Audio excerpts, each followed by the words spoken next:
Break के बाद एक बार फिर आप सभी का बहुत बहुत स्वागत है। बच्चों में दिल की बीमारी पर खास चर्चा हम कर रहे हैं। आप भी हमारे साथ जुड़ सकते हैं फोन लाइन के जरिए। हमारे नंबर्स आपके टीवी स्क्रीन पर लगातार फ्लैश हो रहे हैं। डॉक्टर सचदेव हमारे साथ इस वक्त फोर्टिस से स्टूडियो में मौजूद हैं। इनके साथ चर्चा को आगे बढ़ाते हैं। डॉक्टर सचदेव, प्रोग्राम से पहले जब हम मिले और इस प्रोग्राम को लेकर हम बात कर रहे थे, आपने बताया कि अगर गले में इन्फेक्शन है किसी बच्चे को तो वो भी दिल की बीमारी का रूप ले सकता है।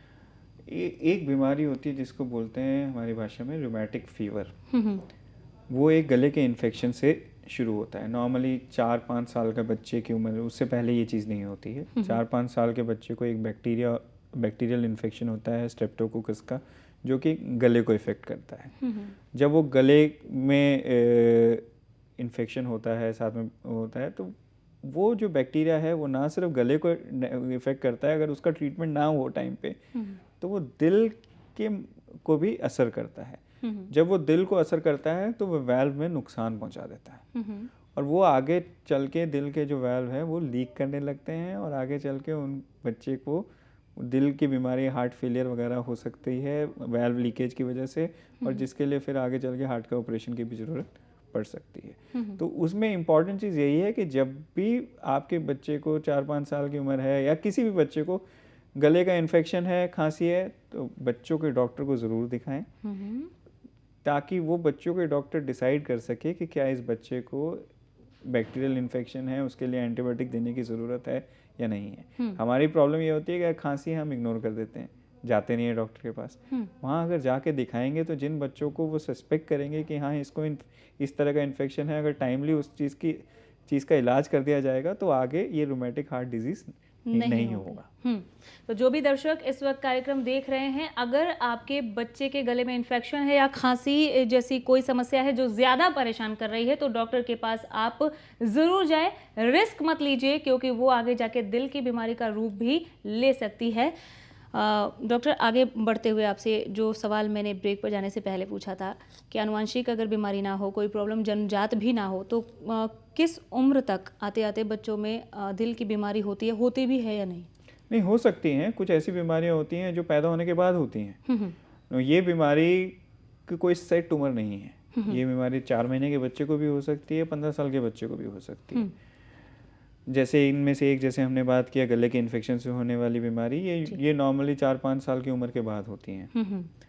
कुछ बीमारी ऐसी है कि बच्चे को किसी प्रकार का वायरल इन्फेक्शन हुआ है, यानी सर्दी, खांसी, बुखार वगैरह वायरस की वजह से हुआ है, वो वायरस ने साथ में दिल को कमज़ोर बना दिया, जिसको बोलते हैं मायोकार्डाइटिस, यानी दिल के ऊपर वायरस का असर होना। तो ये बीमारी जो है आमतौर पे किसी भी उम्र के बच्चे को हो सकती है, पर ज़्यादा प्रॉब्लम ये उन बच्चों को होती है जो छोटे होते हैं, यानी 1 साल की उम्र से छोटे बच्चे, जब उनको ये होता है तो वो ज़्यादा हालत उनकी गंभीर हो जाती है। बाकी बच्चों की हालत इतनी ज़्यादा गंभीर नहीं होती।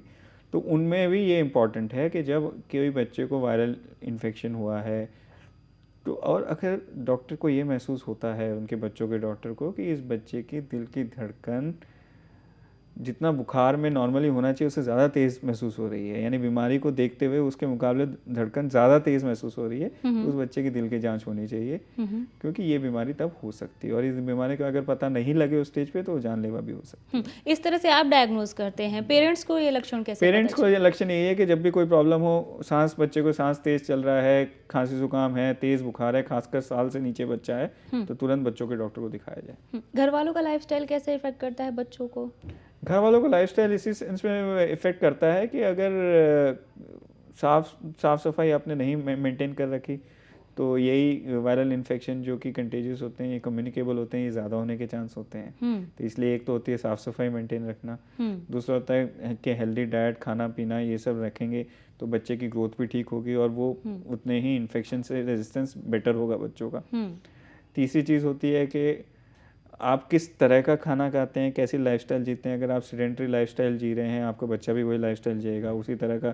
अगर आज के ज़माने में जंक फूड हो गया जी, वो बच्चों को में वो उस जंक फूड का सेवन बढ़ता जा रहा है, तो जब वो सेवन बढ़ेगा तो वज़न भी बच्चों का बढ़ता जा रहा है। ऐसे बच्चों का ब्लड प्रेशर की प्रॉब्लम बड़े होके होने के चांसेस ज़्यादा होते हैं। ना सिर्फ बड़े होके, आजकल 8-10 साल की उम्र पे भी ब्लड प्रेशर बढ़ा हुआ मिल जाता है जी, ठीक है ना। तो ये सब एक और चीज़ है कि ये इसी खाने पीने के जो तरीक़ों में अगर हम सुधार नहीं करेंगे तो बच्चों पे मोटापा, वो आगे जाके ब्लड प्रेशर की प्रॉब्लम और हर तरह के हार्ट की प्रॉब्लम फ्यूचर के लिए हम रिस्क डाल रहे हैं। तो ये सारी चीज़ें हम हैं जो बुला रहे लाइफस्टाइल, हैं हाँ उसको। बिल्कुल, जो अगर लाइफस्टाइल चेंज करने, हमें चेंज करना चाहिए अपना लाइफस्टाइल ताकि बच्चों के ऊपर वो असर ना हो। मदर ने लाइफस्टाइल चेंज कर दिया, अल्कोहल नहीं ले रही, स्मोक नहीं कर रही क्योंकि वो प्रेग्नेंट हैं, लेकिन अगर वहीं पे जो मेल पर्सन है, जो वो स्मोक हस्बैंड कर है, रहा है वो स्मोक कर तो रहे हैं। गर्भवती महिलाओं को पैसिव स्मोकिंग तो हो रही है, वही वो उसके बच्चे को असर कर रही है। जी, ये सारा डिस्कशन आप बेहद ध्यान से सुनिए, यहाँ गौर फरमाने की ज़रूरत है।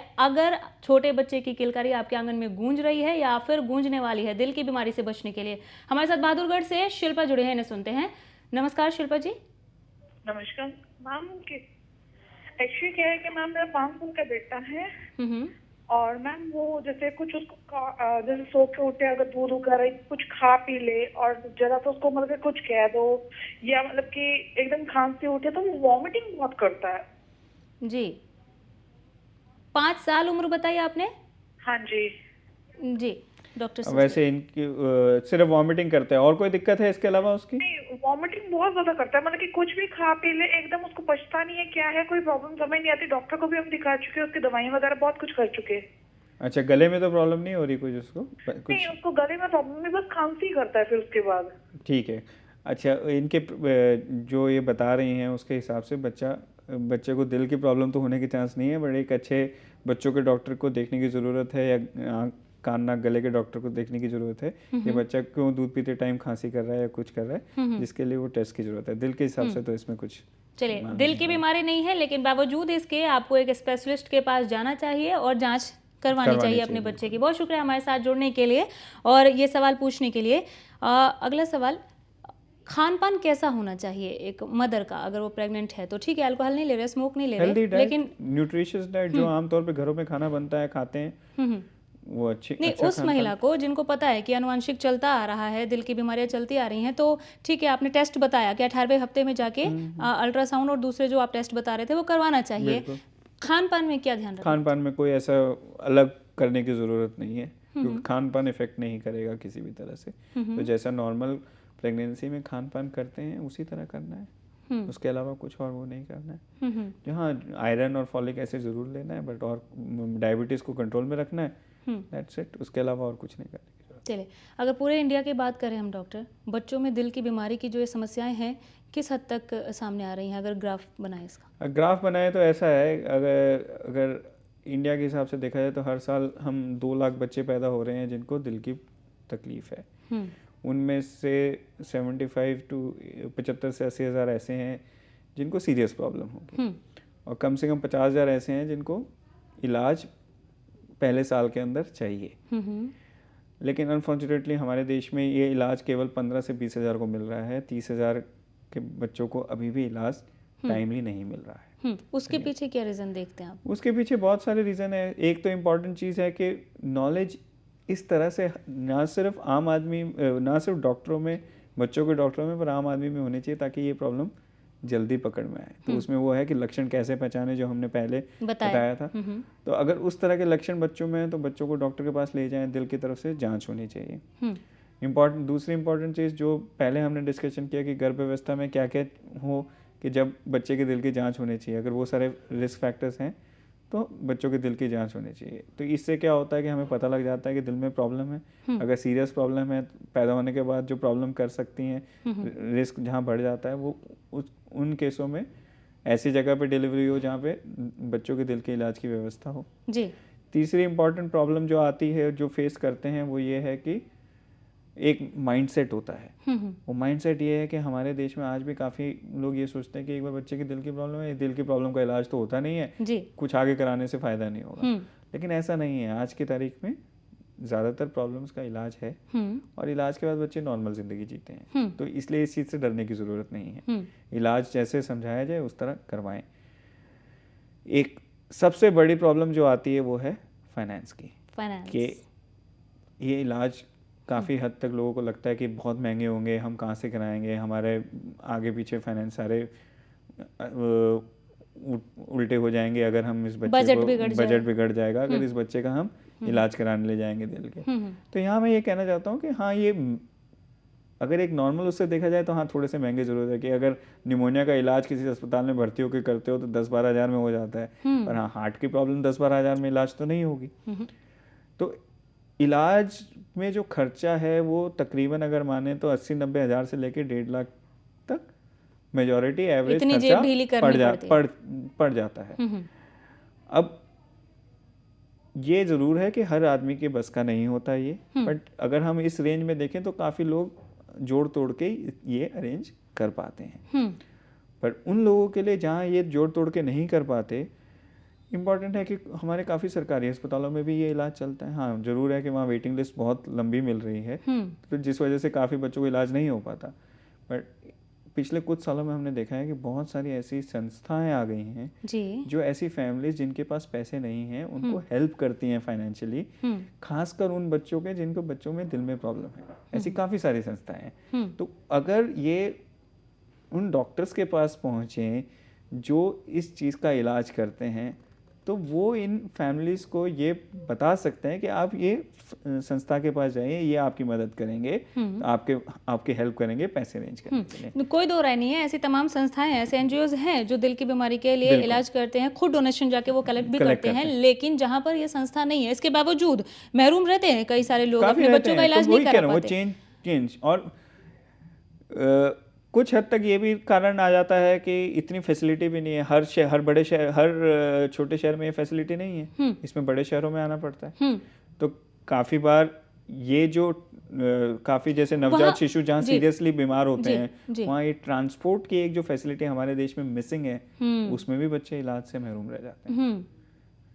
तो ये सारी चीजें हैं जिनको वहाँ लक पे बात आ जाती है। आपको अगर एनजीओ का वो मिल गया तो ठीक है। गवर्नमेंट की ओर से क्या कुछ और होना चाहिए कि वो लोग महरूम ना रहे जो नहीं इतना बजट अफोर्ड कर सकते कि इलाज करवाएं? गवर्नमेंट बहुत सारी पॉलिसीज बना रही है, होपफुली फ्यूचर में इसके लिए भी पॉलिसी बनाएंगे कि जहाँ पे एक इंश्योरेंस फैमिली को दे दिया जाए कि आपकी हर फैमिली को इंश्योरेंस हो जाए एक पर्टिकुलर अमाउंट का, कि अगर कुछ भी प्रॉब्लम हो तो ये इंश्योरेंस की वजह से थोड़े बहुत मदद हो सकते हैं। कुछ सरकारें हैं हमारे देश में, कुछ स्टेट की सरकारें हैं जो जहाँ पे ऐसा है कि जहाँ पे दिल की बीमारी के लिए इलाज चाहिए तो वो अगर अप्लाई करते हैं गवर्नमेंट को तो गवर्नमेंट हेल्प करती है। ठीक है, वैसे भी जैसे चीफ मिनिस्टर रिलीफ फंड हर स्टेट में मिलता है, प्राइम मिनिस्टर रिलीफ फंड हर स्टेट में मिलता है। अगर टाइमली डॉक्टर्स के प्रिस्क्रिप्शन रिपोर्ट्स के साथ अप्लाई किया जाए तो वहाँ पे भी पैसों की मदद हो जाती है। यानी ऐसी कोई बात नहीं है कि आप सिर पे हाथ रख के बैठ जाएं। नहीं, कितनी वास्ट टेक्नोलॉजी इंडिया में है ये जानेंगे आपसे, लेकिन हमारे साथ इस वक्त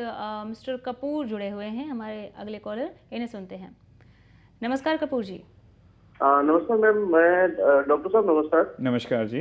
मैं यमुनानगर हरियाणा से बात कर रहा हूँ जी। एक्चुअली मेरा 2 महीने का बेटा है, वो जब सांस लेता है तो कई बार बहुत जोर जोर से लेता है। तो उसका क्या कारण हो सकता है? उसे मतलब चेकअप करवाएं, क्योंकि जब भी उसकी चेकअप करवाया तो हार्ट बीट कभी नॉर्मल आती है, कभी थोड़ी सी बड़ी आती है। नहीं, उसमें आप बच्चे को, इसके अलावा 2 महीने का बच्चा है, दूध पीने वगैरह में दिक्कत होती है या नहीं होती? हाँ जी, दूध पीने के टाइम होती है, कभी कभी बॉटल से फीडिंग होती है उसको। अच्छा,